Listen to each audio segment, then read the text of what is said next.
arguing with my camera holder here for 10 minutes. I got to get some better equipment down here. Okay.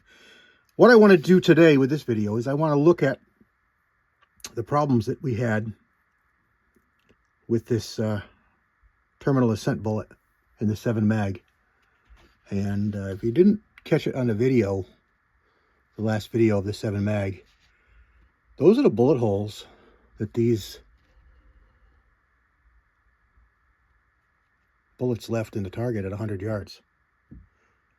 That's not a round hole. So what we got going on here is, I knew they were long, and here they are. I knew it was a long bullet, but just how long it is, let me zoom in a little better. I don't have to get quite so close to the camera. All right, that's 155 grain terminal ascent. Here is 175 grain Sierra next to it. That's 20 grains heavier, and it's the bearing surface is 1/16 of an inch shorter. You know, from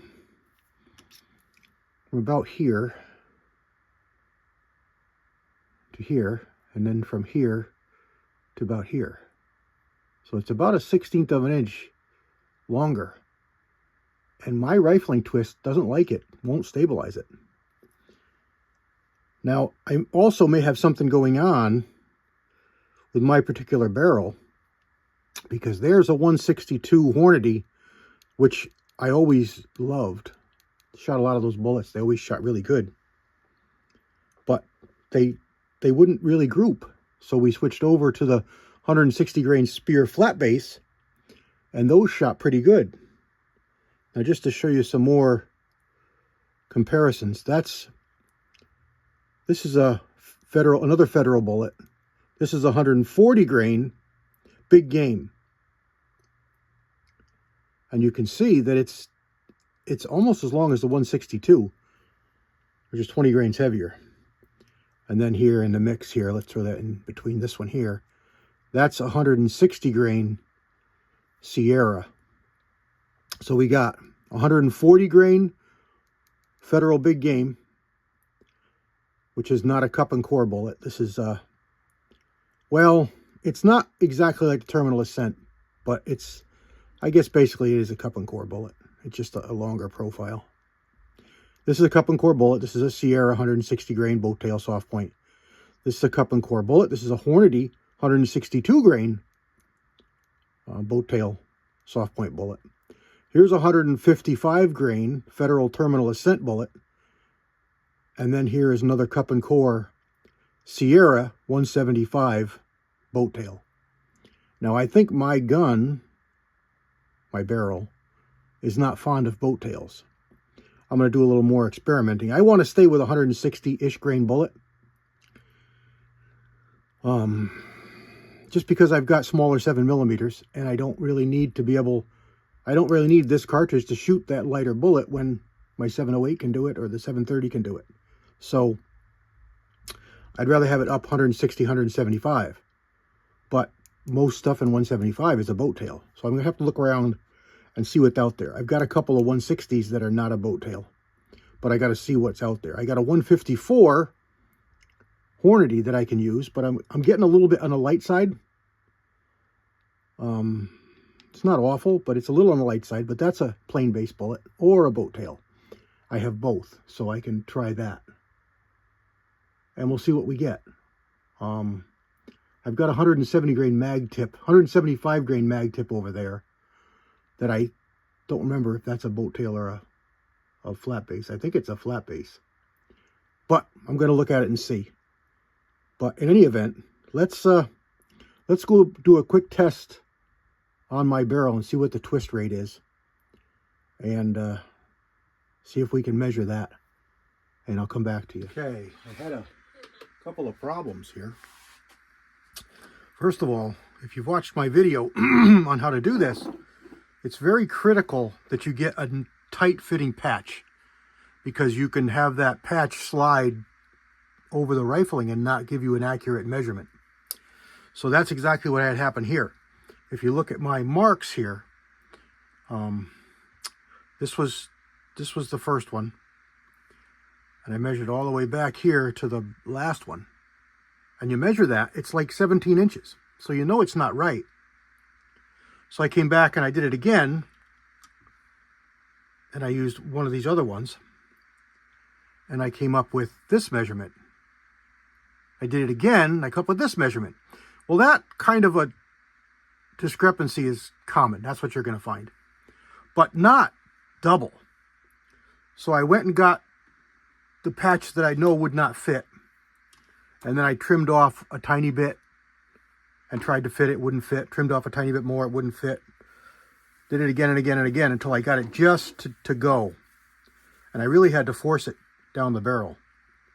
And then I got a measurement that's more believable, but it's still not what we're thinking it should be. Again, it should be 1 in 9, 9.5, 1 in that range. That's what these should be. What I come up with here is 1 in 9.5. I'm sorry. No, I measured this very front one. 1 in 10 3/4. I'm getting lost because I got so many marks because I had so many problems, but it was the front mark and the back one, and that's a really tight patch. Now I'm going to try it one more time because that's a lot. It would explain, but it's a lot. If it was 10, I could believe it. 10 3/4, I think I still got something slipping. So let's try it one more time. What's going on? It's not working. It's not measuring. It's not proper. I switched to a red marker so there's no more mistakes. I switched to a full-size patch that would not go in. I had to hammer it in from the back with my palm. We got 1 in 14. It's one of those times. Why is it doing this? We don't know. Why is it doing this? We don't know. Why didn't it stabilize that bullet? We don't know. Try a little bit more. All right, I switched to a blue marker, and I ran a couple of patches through to make sure my bore was dry, and then I ran a dry, full-size patch through. But this is blue.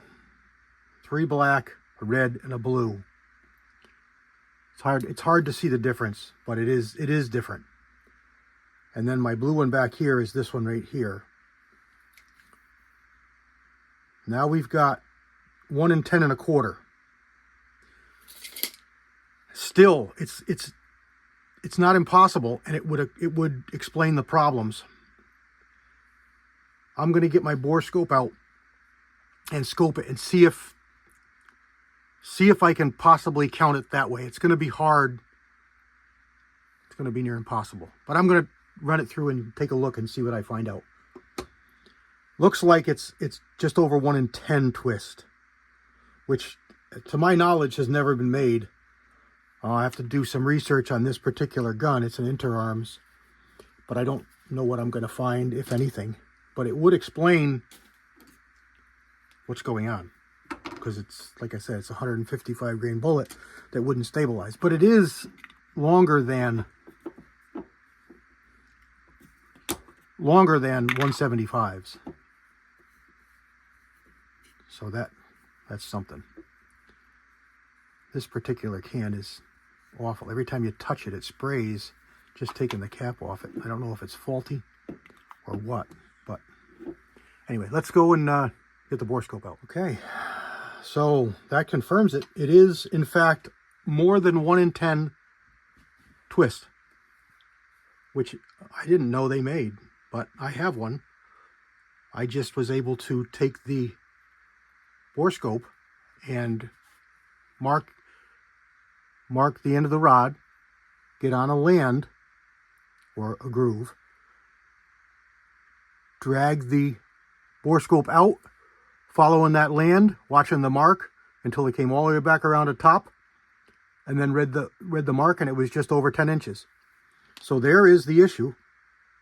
I was under the assumption that it was like all 7 mags that are 1 in 9, 1 in 9 1/4.